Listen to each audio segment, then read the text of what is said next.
وہ یہ ملتا ہے کہ اس کو اس گناہ کا چسکا لگ جاتا ہے.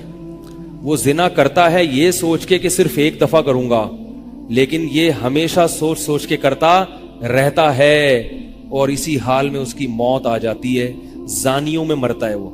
یہ بہت بڑی بھول ہے کہ میں ایک دفعہ گناہ کر لوں پھر توبہ کر لوں گا. اور یہ شیطان اس لیے کرواتا ہے، یار دیکھیں تو صحیح اس گناہ میں لذت کیسی ہے، ذائقہ کیسا ہے. ایسی اللہ کی طرف سے اس پر پھٹکار برستی ہے نا زانی پر، وہ تڑپتا ہے کہ مجھ سے چھوٹ جائے. کسی کو اللہ توفیق دے دیتے ہیں، لیکن عام طور پر کیا ہوتا ہے، گیا بس. اتنا مشکل ہوتا ہے پھر اس کو اس دلدل سے نکلنا. اللہ کہتے ہیں اب گند میں منہ مارا ہے، گند میں رہو. اب گند کھایا ہے نا، اب گند کھایا تو اب گند میں رہو. پھر گندگی میں اس کو مزہ آتا ہے پھر وہ. اس لیے اللہ کا واسطہ جن لوگوں سے زنا نہیں ہوا، اللہ کا واسطہ کبھی بھی اس گناہ کے قریب مت پھٹکو. اللہ نے یہ نہیں کہا کہ زنا مت کرو، اللہ نے کہا وَلَا تَقْرَبُوا الزِّنَا، زنا کے قریب مت جاؤ. قریب کیسے قریب جاتا ہے انسان؟ آپ کے گھر میں کوئی رشتہ دار جوان لڑکی آ گئی ہے یونیورسٹی کی، کالج کی، آپ گھر سے باہر نکل جاؤ. بعض دفعہ ایسا ہوتا ہے، لوگ مجھے بتاتے ہیں کہ کوئی میری رشتہ دار خاتون آئی، جوان تھی، کزن تھی، گھر میں میں تھا، وہ اکیلی تھی، وہ آ گئی تو میری بڑی عجیب کنڈیشن ہو گئی، میں بہت پریشان ہو گیا، بہت مشکل سے بچا. میں ان سے کہتا ہوں آپ گھر سے نکلے کیوں نہیں؟ یہ تو آپ قریب تو چلے گئے نا. جب ایک جوان لڑکی آپ کے گھر میں آئی ہے، آپ کو اس وقت گھر میں نہیں ہونا چاہیے، نکل جاؤ وہاں سے. ایسے دور بھاگو زنا سے، اتنا دور بھاگو. انبیاء ایسے ہی کرتے تھے، تبھی تو بچتے تھے. وہ جتنے بزرگان دین گزرے ہیں وہ یہ نہیں کہ زنا نہیں کیا، وہ ہمیشہ زنا سے دور بھاگے. ہمارے استاذ نے ایک واقعہ سنایا تھا ہمیں، کتابوں میں یہ واقعہ لکھا ہے کہ ایک طالب علم تھا، پرانے وقتوں کی بات ہے، رات کو مسجد میں چراغ لے کے مطالعہ کر رہا تھا. پہلے زمانے میں لائٹ وائٹ تو نہیں ہوتی تھی، گاڑیوں کے سفر نہیں تھے، اونٹوں کے سفر تھے، تو مسافر لوگ بعض دفعہ آ کے مسجدوں میں ٹھہرتے تھے.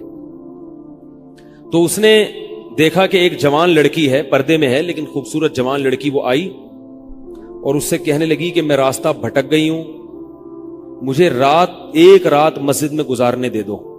واقعی یعنی صحیح تھی، وہ اسی طرح ہوا تو کہیں بھٹک گئی تھی. شہر میں بھی بعض دفعہ لوگ بھول جاتے تھے نا کہ راستہ بھٹک جاتے تھے. اب یہ پریشان تھا کہ میں اس کو رات کو اگر پناہ دیتا ہوں تو مجھے شیطان برگلائے گا، اور اس لڑکی کو اگر میں پناہ نہیں دیتا تو یہ کہاں جائے گی رات کو، کوئی اور اس کی عزت سے کھیلے گا. تو اس نے بہرحال اس کو ٹھکانہ دے دیا، اس کو کہا کہ آپ ادھر اس طرف جا کے سو جائیں. نتیجہ کیا نکلا ہے کہ وہ لڑکی اس کو دیکھ رہی تھی یہ کرتا کیا ہے، اس کو بھی اپنی عزت کا ڈر تھا نا کہ کہیں یہ دست درازی نہ کرے. تو یہ نوجوان جس چراغ میں مطالعہ کر رہا تھا، مطالعہ کرتے کرتے اس کی آگ میں اپنی انگلی لے کے جاتا اور اس کو جلاتا. جیسے ہی وہ جلنے لگتی تو اس انگلی کو واپس کھینچ لیتا، ایک دم تپش آگ لگتی نا، واپس کھینچتا. پھر تھوڑی دیر بعد یہ انگلی اس میں لے کے جاتا، پھر واپس کھینچتا. پوری رات یہ کرتا رہا ہے اور اپنی انگلی کو جلاتا رہا ہے. صبح جیسے ہی ہوئی ہے، اس نے فوراً، صبح صادق ہوئی نا فجر کی اذان کا وقت، اس نے فوراً اس لڑکی سے کہا یہاں سے چلی جاؤ، فوراً یہاں سے فوراً چلی جاؤ. اس نے کہا اللہ کی قسم اس وقت تک نہیں جاؤں گی جب تک تم یہ معاجرہ نہیں بتاؤ گی، رات تم نے کیا ہے. تو کہنے لگا یہ میرا اور اللہ کا معاملہ ہے، میں تمہیں نہیں بتا سکتا. اس نے پھر اللہ کا واسطہ دے کے کہا، اس نے کہا میں جاؤں گی نہیں یہاں سے جب تک بتاؤ گے نہیں. اس نے کہا شیطان مجھے ورغلا رہا تھا کہ ایک جوان لڑکی ہے، اجنبی ہے، کوئی دیکھنے والا نہیں ہے، کوئی دیکھنے والا نہیں ہے، تو زنا کر لو اس سے، کوئی دیکھنے والا نہیں ہے. شیطان مجھے لے کے جاتا تھا تو میں اپنی انگلی آگ میں جلاتا تھا، اپنے نفس کو یہ سمجھانے کے لیے کہ دنیا کی آگ برداشت کر سکتا ہے، جہنم کی بھی برداشت کر لینا، جہنم کی بھی برداشت کر لینا. پھر اور اگر تجھ سے یہ برداشت نہیں ہو رہی تو وہ کیسے برداشت کرے گا؟ کہہ رہے جب میں آگ میں جلنے لگتا تھا نا تو میری چیخ نکلتی تھی کہ یار یہ نہیں ہو رہی تو وہ کیسے برداشت ہوگی. حدیث میں آتا ہے جہنم کی آگ دنیا کی آگ سے 70 گنا زیادہ گرم ہے، 70 گنا زیادہ گرم. جب نبی صلی اللہ علیہ وسلم نے صحابہ کو یہ بات بتائی، ترمذی کی حدیث ہے کہ صحابہ کے سینے سے رونے کی ایسے آوازیں آنے لگی جیسے ہانڈی کھولتی ہے، ایسا روئے صحابہ، حالانکہ صحابہ گناہوں سے بچتے تھے، اتنا روئے ہیں کہ سینے کے جیسے ہانڈی کھول رہی ہوتی ہے ایسے ان کے سینے سے رونے کی آوازیں آئی ہیں۔ اور عرض کیا واللہ انہا لکافیۃ یا رسول اللہ، یا رسول اللہ یہ دنیا کی آگ بہت تھی عذاب دینے کے لیے، اللہ نے اس کو بھی 70 گنا زیادہ گرم کیا ہے۔ تو اس نے کہا کہ میرے دل میں گناہ کا خیال آتا تھا، میں کیا کرتا تھا، اپنے آپ کو جلاتا تھا جب چیخ نکلنے لگتی۔ تو اس طرح پوری رات میں نے اپنے نفس کو روکا ہے گناہ سے، تو تقوی کی برکات ہوتی ہیں۔ اس لڑکی نے کہا، اب گھر میں جا کے اپنے والد سے کہا کہ میں اگر نکاح کروں گی تو صرف کس سے کروں گی، اس نوجوان سے، عفیف اور پاک دامن ہے۔ تو کتابوں میں لکھا ہے کہ اس کے باپ نے اس کا نکاح دیکھو حرام سے بچایا، اللہ نے حلال طریقہ رکھ دیا۔ تو جو بھی زنا سے بچتا ہے نا، یاد رکھو جیسے زنا کرنے کا عذاب بہت سخت ہے، ایسے ہی کسی کو زنا کا موقع ملے اور وہ بچ نکلے اس کا ثواب بھی بہت زیادہ ہے۔ تاریخ میں جن ہستیوں کو بھی زنا کا موقع ملا اور انہیں نے موقع ملنے کے باوجود زنا نہیں کیا، ان کو اللہ نے دنیا میں بھی بہت نوازا ہے۔ میں اکثر ایک واقعہ سناتا ہوں، ہمارے ایک دوست ہیں امریکہ میں، بلکہ امریکہ سے بھی ایک دور علاقہ ہے، اس کا جگہ کا نام میں بھول گیا۔ انہوں نے میرا یہ بیان سن کے مجھ سے ملنے کے لیے آئے تھے، وہ مجھے پہچان گئے یہ بیان سن کے، ممکن ہے یہ بھی میرا یہ بیان سنے وہ۔ یہ میرے والد صاحب کا واقعہ ہے۔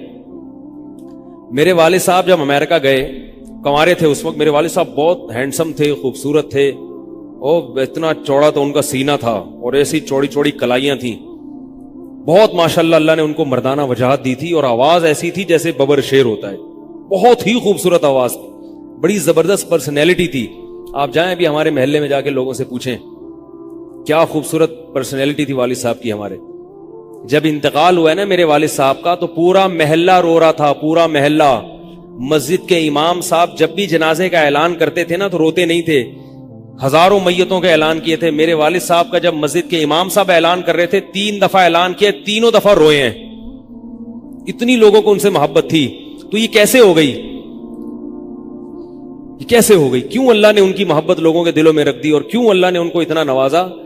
والد صاحب نیوی میں تھے، امریکہ جب فرسٹ ٹائم جہاز گیا ہے، کنوارے تھے اس وقت، تو کنوارا لڑکا پاکستانی یا انڈین ہو، پہلی دفعہ امریکہ جائے، وہ بھی کنوارا، کوئی روکنے ٹوکنے والا نہ ہو، اور گناہ کی دعوت ملے، بچنا کتنا مشکل ہے۔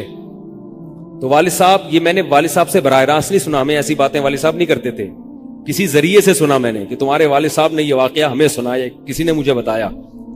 کہتے ہیں کہ جب وہ گئے تو ایک خوبصورت انگریز لڑکی آئی اور ان کو گناہ کی دعوت دی۔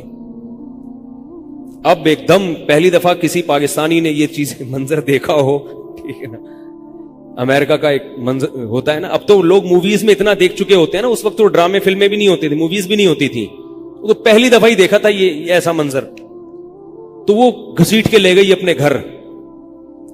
جب یہ کہیں گھر پہ گیا ہوں نا تو مجھ پہ اللہ کا خوف آ گیا، میں نے کہا یہ کیا کر رہا ہوں میں۔ وہاں جا کے واپس بھاگے ہیں۔ ادھر پہنچنے کے بعد وہ عورت غصہ ہو رہی تھی کہ اگر تم نے یہ کام کرنا نہیں تھا تو میرے ساتھ آئے کیوں میرا خرچہ کرایا تم نے، کیوں خرچہ کرایا میرا؟ تو آدمی اور شرمندہ ہو جاتا ہے نا کہ یار۔ تو والد صاحب کہتے ہیں کہ میرے دل میں خیال آیا کہ میں نے زندگی میں کبھی یہ گناہ نہیں کیا، اور میں یہاں پہلی دفعہ آیا ہوں، اگر میں اس گناہ میں پڑ گیا اللہ کی نظر مجھ سے ہٹ جائے گی۔ واپس بھاگے۔ بڑا مشکل ہوتا ہے ایسے موقع پہ۔ اس وقت ان کی عمر ہوگی 22 یا 23 سال، زیادہ سے زیادہ 24 سال ہوگی، تو بھاگے ہیں واپس۔ تو والد صاحب کہتے تھے، جنہوں نے مجھے یہ واقعہ سنایا، کہ مجھے کہنے لگے کہ تمہارے والد صاحب کہتے تھے کہ اس کے بعد میری زندگی میں کیا آیا ہے؟ انقلاب۔ پھر اللہ نے قرآن کی تلاوت کی توفیق دی، حفظ قرآن تھا، بھول چکے تھے، روزانہ ایک قرآن پڑھنے کا معمول بنا پھر، تاکہ قرآن دوبارہ یاد ہو جائے۔ جہاز پہ 3 سال امامت کی، داڑھی بڑی رکھ لی ماشاءاللہ، اور پھر اتنی عزت اللہ نے ان کو دی۔ اللہ نے ان کے، ہمارے سب بھائی ماشاءاللہ داڑھی والے ہیں، سب بہنیں شرعی پردہ کرتی ہیں، سب بھابیاں پردہ کرتی ہیں۔ گھر میں کیا آ گیا پورا، حالانکہ اس وقت شادی نہیں ہوئی تھی، لیکن یہ اثرات کہاں منتقل ہوئے ہیں؟ خاندان میں پورے۔ پورے خاندان میں منتقل ہو گئے نا. انتقال ہوا تو جنازہ میں نے پڑھایا والد صاحب کا. اگر اللہ نہ کرے اس برائی میں پڑ جاتے, ہمیں پتا چلتا کہ ہمارا باپ ایسا ہے, تو ہم ایسے ہوتے؟ ویسے تو ابھی بھی کوئی اتنے نیک نہیں ہے, لیکن گیٹ اپ تو ہے نا. گیٹ اپ تو اللہ نے مولویوں والا دے دیا نا, تھوڑے تھوڑے تو دیکھنے کی حد تک تو نیک بنا دیا نا. ایسے نہیں ہوتے ہم. تو یہ جو برکات ہیں یہ نسلوں میں منتقل ہوتی ہیں. نسلوں میں اتنی عزت دی اللہ نے, اتنی عزت دی تھی کہ انتقال کے وقت محلہ رو رہا تھا, پورا محلہ رو رہا تھا انتقال. اور بہت سے لوگوں نے والد صاحب کی قبر کے پاس نہ جگہ گھیر لی تھی کہ ہم یہاں دفن ہوں گے. حالانکہ مسجد کے امام نہیں تھے, کچھ بھی نہیں, کوئی ایسی شخصیت نہیں تھے کہ وہ کوئی مقتدی اور رہبر سمجھے جاتے ہو. تہجد کا معمول تھا, تلاوت کا معمول تھا. اور میں نے خود بھی کئی دفعہ نوٹ کیا, ایسا لگتا تھا ان کے منہ سے خوشبو آتی ہے, ایسا محسوس ہوتا تھا. ایسا اللہ نے, کیونکہ تلاوت بہت زیادہ کرتے تھے. جب انتقال ہوا ہے نا جس دن, اس دن بھی آدھا گھنٹہ تلاوت کر کے اٹھے. گھر میں ان کا معمول تھا, گھر میں آنے کے بعد آفس سے جب گھر میں آتے تھے نا, سب سے پہلے نہا کے, عجیب ان کے معمول تھے, نہاتے لازمی تھے روزانہ. اور چونکہ فوجی تھے نا, تو فوجیوں کی جو ایک روٹین ہوتی ہے نا, وہ تبدیل نہیں ہوتی. اب جب فوج میں تھے تو گرم پانی سے نہانے کی عادت تھی, تو جون میں بھی گرم سے ہی نہاتے تھے. ہم کہتے, اب والد صاحب سے کہتے گرمی ہو رہی ہے, لیکن وہ ایک روٹین ہوتی ہے نا فوجیوں کی, بس وہ آنا ہے, دھوتی پہنی, غسل خانے میں چلے گئے, پانی گرم پہلے کیا, اپنا کام سارا خود کرنا, کسی سے کام ہی نہیں لیتے تھے. اور وہ 2 منٹ کے اندر ایسے پھرتی سے نہاتے تھے, ہم حیران, یہ کیسے نہا گئے اتنی دیر میں. کہتے میں صابن سے باقاعدہ تسلی سے نہایا ہوں, اتنی جلدی پھرتی میں کام کرتے تھے. آتے ہی تلاوت کرنی, اور تلاوت اونچی آواز میں کرتے تھے, پورے گھر میں والد صاحب کے تلاوت کی آواز آتی تھی. مجھ سے غلطی یہ ہوئی کہ انتقال سے چند دن پہلے میں ان کی تلاوت سن رہا تھا, تو میرا دل چاہا میں اس کو ریکارڈ, اس وقت ریکارڈنگ کا اتنا زیادہ نہیں ہوتا تھا, میں نے کہا اس کو میں ریکارڈ کر لوں, لیکن وہ ریکارڈ میں نہیں کر سکا. میں نے کہا چلو بعد میں کر لوں گا, اور ان کا انتقال ہی ہو گیا. تو تلاوت اونچی آواز سے ٹوپی اتار کے تلاوت کرتے تھے. تو جس دن انتقال ہوا ہے, اور اللہ سے کہتے تھے کہ اللہ کسی کا محتاج نہ بنانا, ساری زندگی کسی سے خدمت نہیں لی, صرف جو ہے نا کمر دبواتے تھے بیٹوں سے اپنے. تو مجھ سے بھی دباتے تھے, میرا یہ انگوٹھا بڑا مضبوط ہو گیا ہے. وہ کمر پہ نا ان کے یہ ایسے مالش کر کے, ایسے کمر پہ میں مالش کرتا تھا والد صاحب کی, یہ تیل لگا کے نا ادھر, تو میرے انگوٹھے میں بڑی طاقت پیدا ہو گئی تھی. تو مجھے کہتے تھے یار تم ہو باریک سے, میرے باقی بھائی ذرا, لیکن یار تمہارے ہاتھ میں بڑی طاقت ہے. تو میں کہتا تھا کہ یہ میرے ہاتھ میں طاقت نہیں ہے, یہ مالش کر کے نا یہ انگوٹھا بہت مضبوط ہو گیا ہے. تو کیا تھا, تلاوت کی انتقال سے پہلے, اور بار بار دعا کیا کرتے تھے کہ اللہ بستر پہ لیٹوں نہیں. زندگی میں ہم نے کبھی نہیں دیکھا والد صاحب بستر پہ لیٹے ہوں, یعنی بیمار ہو کے لیٹے ہوں, اپنا سارا کام پھرتیلے پن سے ایسا کوئی بالکل. تو وہی ہوا, موت کے وقت بھی ایسا ہی ہوا. آئے ہیں, تلاوت کی ہے, پھر اس کے بعد گئے عشاء کی نماز پڑھنے, صف میں بیٹھے ہوئے تھے کہ گر گئے. صف سے اٹھا کے ان کو ہاسپٹل لے کر گئے, نماز کی اقامت ہو رہی ہے, اور وہیں اٹیک ہوا, اور وہی ان کا قبر کا سفر تھا. کتنی اچھی موت دی اللہ تعالیٰ نے, کہ ایک دن کیا ہوا, بارش میں بھیگتے بھیگتے آئے ہیں گھر میں, اور فوراً نماز کے لیے گئے. تو والدہ نے کہا کہ بھائی ابھی بارش ہو رہی ہے. انہوں نے کہا اللہ بولے گا آفس سے یہاں تک پہنچ گئے, اور اب یہاں سے مسجد تک نہیں جا رہے, اللہ کو بھی منہ دکھانا ہے. ایسے نماز کے پابند. سعودی عرب میں جب عمان میں ان کی جاب تھی, کئی گھنٹے کا گرمیوں کا روزہ ہوتا تھا, لوگ چھوڑ دیتے تھے. والد صاحب کہتے تھے مر جاؤں گا, رمضان کا روزہ نہیں چھوڑوں گا, کچھ بھی ہو جائے رمضان کا روزہ کیسے چھوڑوں. تراویح کبھی نہیں چھوٹتی تھی, رمضان کا روزہ کبھی نہیں چھوٹتا تھا. میں یہ نہیں کہہ رہا کہ کوئی برائی تھی نہیں ان میں, ایسی کسی کی تعریف کرنا غلط ہے, مگر اللہ نے مجموعی لحاظ سے ان میں بڑی صفات رکھی تھیں. یہ صفات کیسے پیدا ہوئیں؟ اللہ نے ایک برائی سے بچنے کی توفیق دے دی. تو میں نے یہ تو اسی میں ان کی موت واقع ہوئی ہے. اور رات کو 12 بجے انتقال ہوا. ان کے سارے کام ایسے ہوتے تھے, موٹے موٹے کام اور چپکے چپکے. شو بازی کا بالکل بھی شوق نہیں تھا ان کو. حج, ہمارے محلے سے جب کوئی حج کرنے جاتا تھا نا, 6 مہینے پہلے اعلان ہوتا تھا فلاں صاحب حج پہ جا رہے ہیں. لوگ پہلے سے آ کے نا ان سے دم کروانا. اب تو لوگ بہت حج پہ جاتے ہیں, اس وقت یہ 25 سال پرانی بات کر رہا ہوں میں, تو اس وقت حاجی کی بڑی ویلی ہوتی تھی. حج پہ جو جانے والا ہوتا تھا نا, لوگ اس سے پہلے سے ماشاءاللہ حج پہ جا رہے ہیں. ہمارے امام صاحب پوری رننگ کمنٹری شروع کرتے تھے اسپیکر پہ, اب وہ حج پہ جانے والے ہیں, اب ان کا نام آ گیا ہے. جنازے کی بھی رننگ کمنٹری ہوتی ہے ہمارے محلے میں, اللہ امام صاحب کی مغفرت فرمائے, انتقال ہو گیا ان کا بھی. اس کو لوگ کہتے تھے یہ رننگ کمنٹری شروع کر دیتے ہیں. جنازے کی چارپائی اٹھ چکی ہے, تمام حضرات سے گزارش ہے کہ جنازہ گاہ میں پہنچ جائیں.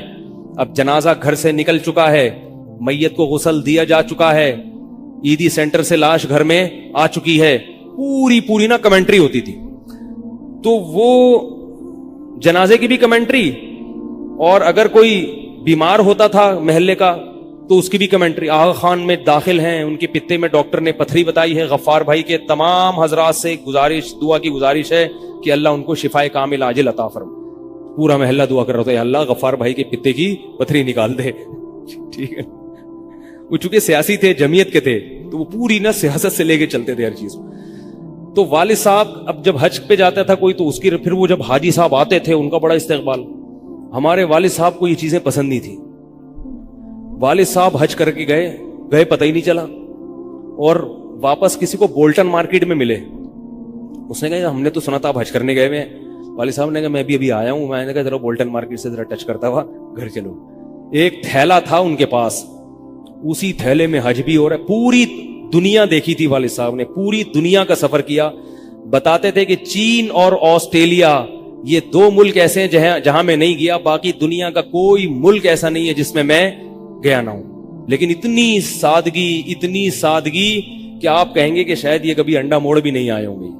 کوئی شو بازی نہیں تھی, ایسے چپکے سے گئے ہیں اور حج کر کے چپکے سے واپس. شہرت پسند نہیں تھی, بالکل پسند نہیں تھی شہرت. تو کوئی بھی کام ہے بس آرام سے چپکے سے کر لیا. ختم قرآن کے موقع پر ہمارے امام صاحب نا سب کو بلاتے تھے. ہاں بھائی اب تو والد صاحب کو پسند نہیں ہوتا تھا کہ نام لیا جائے میرا, تو یہ چیز لوگ ان کی پسند کرتے تھے. تو ان کی موت بھی ایسے ہی ہوئی ہے چپکے سے. رات 12 بجے انتقال ہوا. میں مدرسے میں تھا, ہم لوگ پہنچے, ہم تو حیران ہو گئے یہ کیسے ہو گیا بھائی ایک دم. تو ان کو غسل دیا, اور فجر کی نماز کے بعد جنازہ تیار تھا. فجر میں نمازی کم ہوتے ہیں. اعلان ہوا فجر کے بعد. جب پبلک ہمارے گھر آنا شروع ہوئی ہے تو جنازہ پڑھ کے ہم ان کو دفنا چکے تھے.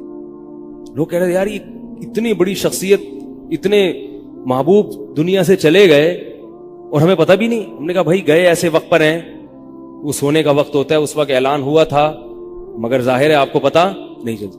تو ایسے ہی چپکے سے خاموشی سے چلے گئے. تو لوگ یہی کہہ رہے تھے یار یہ نہ انہوں نے دنیا میں کبھی خدمت لی ہے, ٹھیک ہے نا, جنازے میں بھی کسی کو پریشان نہیں کیا, ایسے 2 صفیں ہوئی تھی جنازے کی, بس چلے گئے. تو کیسا اللہ نے چلتے پھرتے نماز کی حالت میں ان کو اٹھایا ہے. تو یہ میں نے یہ واقعہ سنا ہے نا, تو ایک صاحب باربڈوس سے شاید ملنے کے لیے آئے مجھ سے. تو مجھ سے وہ بیان انہوں نے سنا. پہلے میرا بیان سنتے تھے, مجھے پہچانتے نہیں تھے, امریکہ کی کسی ریاست میں تھے یا باربڈوس میں, واللہ عالم. تو مجھ سے ملنے کے لیے آئے. مجھے کہنے لگے یار آپ حافظ مسعود صاحب کے بیٹے ہیں. میں نے کہا ہاں. کہہ رہے یار میں آپ کا بیان کب سے سن رہا ہوں, آپ کو پہچانتا نہیں تھا. آپ نے ایک دن ممبر پہ واقعہ سنایا, تو یہ واقعہ تو آپ کے والد صاحب کا واقعہ ہے, اور یہ میرے والد صاحب آپ کے والد کا واقعہ مجھے سنا کے امریکہ بھیجا تھا انہوں نے کہ بیٹا حافظ مسعود صاحب کی طرح زندگی گزارنا, امریکہ جا رہے ہو, جیسے وہ بچے تھے تم بھی بچنا. تو کہہ رہے آپ کے تو والدہ کو بھی جانتا ہوں میں, آپ کے تو گھر ہم لوگ پڑھنے آتے تھے, ہماری دادی سے انہوں نے پڑھا ہے, یعنی ہمارے بہت کلوز تھے وہ لوگ. امریکہ چلے گئے, حوادث زمانہ ان کو امریکہ لے گئے, ٹھیک ہے نا. تو کہنے لگے کہ جب میں نے یہ آپ کے روزانہ بیان سنتا تھا, یہ واقعہ سنا, تو پھر میں حیران ہوا کہ یار آپ تو بہت, پھر میرے بھائی بھی ان کو جانتے ہیں. تو وہ انہوں نے بتایا کہ یہ واقعہ تو آپ کے والد صاحب کا. جب مجھے پتا چلا نا, تو مجھے پھر پتا چلا آپ ان کے بیٹے ہیں. تو مجھ سے ملنے آئے اسپیشل یہاں پہ. تو یہ میں کیوں واقعہ سنا رہا ہوں کہ دیکھو بھائی, جیسے زنا کرنا بہت بڑا جرم ہے, ایسے ہی زنا سے بچنا اگر موقع ملے کسی کو تو بہت بڑی نیکی ہے. یوسف علیہ السلام کو اللہ نے کیسا نوازا کہ نہیں نوازا, بچے تھے وہ. تو بھائی کرنے والے بہت ہیں, بچنے والے تھوڑے ہیں. تو کرنے والوں میں اگر اپنا شمار کرو گے تو جہاں بہت سارے لوگ ہیں مزے کی زندگی گزاری, تھوڑے دنوں کے لطف اور مزے ہیں, اس کے بعد دنیا کا سکون بھی گیا اور آخرت میں جہنم کی آگ. اور اگر بچنے والوں میں آ گئے تو ان تھوڑے لوگوں میں اللہ شامل کر لیں گے جو تھوڑے شکر گزار ہوتے ہیں. لیکن اس کا یہ مطلب نہیں ہے کہ ایسا ماحول کریٹ کرو کہ پھر آپ کو بچنے کا موقع ملے. دور بھاگو. میں نے بتایا نا, کوئی لڑکی گھر میں آتی ہے, باہر نکل جاؤ گھر سے, بولے بھائی تنہائی میں نہیں, میں تو اس کی احتیاط کرتا ہوں. کوئی جوان خاتون اگر مسئلہ پوچھنے آ جائیں, بوڑھی ہے تو کوئی اتنا مسئلہ نہیں ہے, جوان خاتون ایسا ہوتا ہے بعض دفعہ خواتین کو تو ماحول کا نہیں پتا ہوتا, اب وہ آئی ہیں, میں گھر میں کوئی نہیں ہے, آگے دروازہ بجا رہی ہیں,